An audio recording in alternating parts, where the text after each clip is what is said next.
One of them disappears mid-conversation and no one knows why. Another walks away from something they seem to care about, without a word, without looking back. From the outside, these moments look cold or strange, but in truth, they hide something far more powerful and a potential most people will never see. Here's the full story to understand these moments and the hidden forces behind them.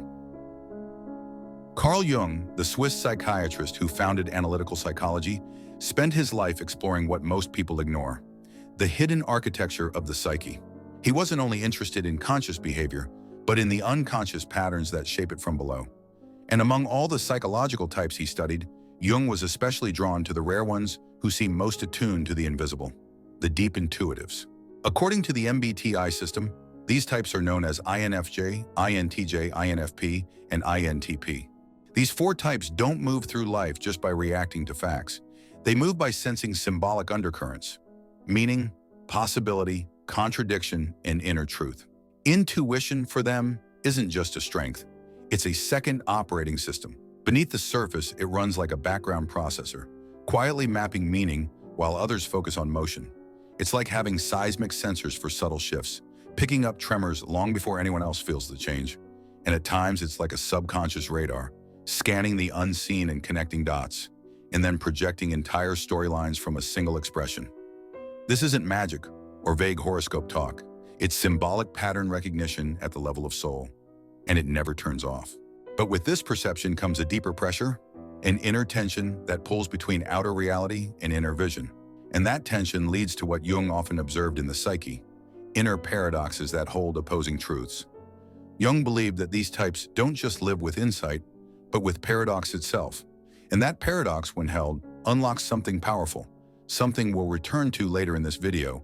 Jung told us, there are truths which come only in the form of paradox. He didn't see paradox as confusion, but as a sacred structure. And he also reminded us, the paradox is one of our most valuable spiritual possessions. But here's what most people miss. A paradox isn't a contradiction. A contradiction demands resolution. But a paradox asks to be held, because something deeper begins to take shape in that tension. And the most powerful paradoxes? Unfortunately, they're the ones people often get wrong. They're not seen as depth, but as personality flaws or as contradictions in behavior. Not because they are, but because they don't match what most people expect to see. These tensions live in the space between how someone appears and what's really guiding them underneath. That's what this video is about. 4 of the most revealing paradoxes found in these intuitive types.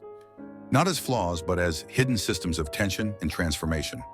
Stay with me, because once the paradox becomes clear, the map begins to appear. The first paradox. Now let's begin with the INFJ. Most people know the stereotype: deep, rare, emotionally attuned, intuitive. But none of that touches the real paradox, the one they've lived for years without fully understanding why it hurts. INFJs are deeply introverted, but socially fluent. In fact, I know many INFJs who've spent parts of their lives thinking they were extroverts. Not because they were loud or attention-seeking, but because people naturally opened up to them. And here's where the confusion starts. Because Jung's idea of introversion was never about being shy or antisocial. It was about energy. Introverts don't recharge from interaction. They recover through inward focus. So even when someone seems emotionally available on the outside, their system might still be wired to restore itself in solitude. That's why so many INFJs get misread. They're warm, responsive, but inwardly, they're running on a different battery. They could navigate emotional conversations with ease, help others feel seen, and carry the invisible weight of a room's unspoken mood. But after too many rooms, too many people, and too much emotional labor, something happens. They crash, not outwardly, but inwardly, quietly. Many INFJs have described leaving a birthday dinner they helped organize, only to sit in silence afterward, drained and confused about why something that should feel good left them hollow. Because for INFJs, that withdrawal isn't just about recovery, it's about integration. Sorting through everything they absorbed, everything they sensed but couldn't yet name. It's a kind of emotional digestion. The energy, the atmosphere, the tension in the room, it all has to be processed internally before they can feel whole again. The truth is, INFJs don't simply react to others' emotions. They absorb them. Their dominant function, introverted intuition, constantly interprets the invisible patterns of a situation, while their auxiliary function, extroverted feeling, harmonizes with the emotional field around them. They don't just hear what people say, they often feel what wasn't said, and they carry what others left unsaid. INFJs shift for others, hold space for others, and without even noticing, they begin to lose the center of their own signal. They can smile in the middle of a crowd while something inside quietly begins to run dry. This is not a weakness, it's energetic architecture. INFJs were never built to feed off the world, they were built to translate it and then return to themselves. This is the INFJ's connection-introversion paradox. That was the first paradox. 3 more to go in this video.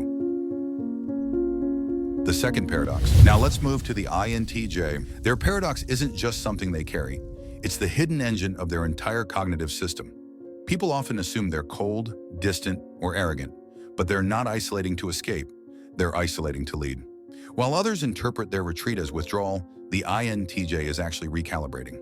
Their dominant function, introverted intuition, filters and synthesizes vision. Their auxiliary function, extroverted thinking, turns that vision into structure. They don't simply imagine futures, they architect them, quietly, strategically, like staying silent in a group discussion, not out of shyness, but because they're mentally 5 moves ahead.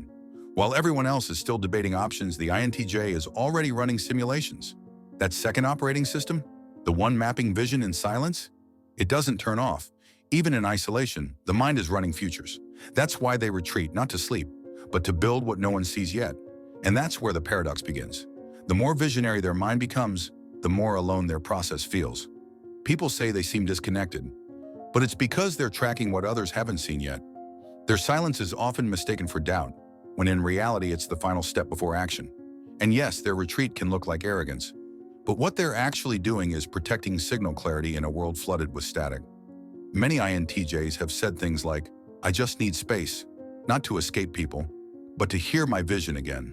They vanish, not to disappear, but so the real design can appear. This is the INTJ's isolation sovereignty paradox. Still with me? Then hit subscribe. If your mind moves like this, quietly deep, always sensing what doesn't fit, this channel was built for you. And what's coming next? It doesn't just explain, it reveals.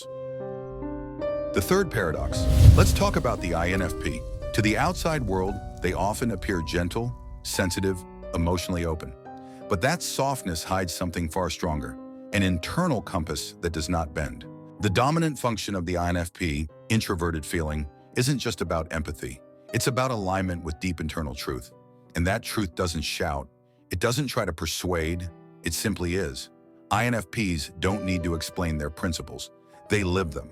That's why their power is often invisible, until someone crosses a line that the INFP never verbalizes. Then a shift happens. A boundary is activated. And the response is not rage, it's finality. Many INFPs have described ending relationships not with drama or vengeance, but with silence. With a quiet strength that says, "This crossed something sacred in me," and they walk away, not because they don't care, but because they care enough to protect what matters. Their quiet endings, their sacred standards. Not a weakness, not avoidance. It's architecture, the kind that protects what words can't explain. This is the paradox. The INFP feels everything, but bends for nothing. For the INFP, truth is not a negotiation, it's a sacred alignment. And when that alignment is broken, they don't raise their voice, they raise their standard. This is the INFP's softness-steel paradox. The fourth paradox. Let's step into the mind of the INTP, the one who vanishes mid-conversation, only to return with a theory that rewrites the frame. They're often called detached, overthinking, even emotionally absent. But what's really happening is deeper. INTPs live at the intersection of precision and possibility. Their dominant function, introverted thinking, dissects everything for clarity. Their auxiliary, extroverted intuition, explodes ideas into infinite directions. And that combination creates a unique paradox. The more they understand, the harder it becomes to speak. Many INTPs describe hesitating when asked for an opinion, not because they don't have one, but because every answer feels like a distortion of the full picture. Words start to feel like traps, labels like betrayals, and so they pause, or disappear, or hold their thoughts until the question itself evolves. As one INTP once put it, "Every time I try to say something, I'm already seeing 5 different ways it could be misunderstood." They chase truth, but clarity often costs presence. They live on the edge between knowing and dissolving into the knowing. Like lightning flashing far ahead of the thunder, their mind strikes first, quiet, fast, exact. But speaking, that's the thunder. And by the time it arrives, the moment feels distorted. They hesitate not because they don't feel the shift, but because they already see 5 different meanings behind it. This is the INTP's clarity and visibility paradox. Now pause, because what you've just seen aren't quirks. They're structural paradoxes, tensions between cognition, perception, and energy. Not surface traits, not vibes, but pressure points in the psyche. And pressure, as Jung understood, isn't the enemy. It's the source of potential. He wrote, "The greater the tension, the greater is the potential." Because when the psyche holds opposites without collapsing, it doesn't break, it transforms. The paradox isn't a glitch. It's the key. It doesn't need to be solved. It needs to be held, lived, integrated, until it opens, like a locked door, into the deeper process. And that process isn't self-optimization. It's individuation. Not the end of the journey, but the beginning of becoming whole. As Jung put it, the self is made manifest in the union of opposites, a paradoxical wholeness. This is the paradox, not a flaw, not a failure, but a sacred blueprint, a living map. And if one of these paradoxes hits something true, say so. Drop your type, drop your paradox, or just comment, "I carry the paradox, and I'm learning to hold it." And if you're still here, you're not just decoding types, you're reading the psyche's hidden script. Subscribe now, and don't miss what's next. This is Wisdom and Happiness, and the paradox, it was never the problem, it was the map.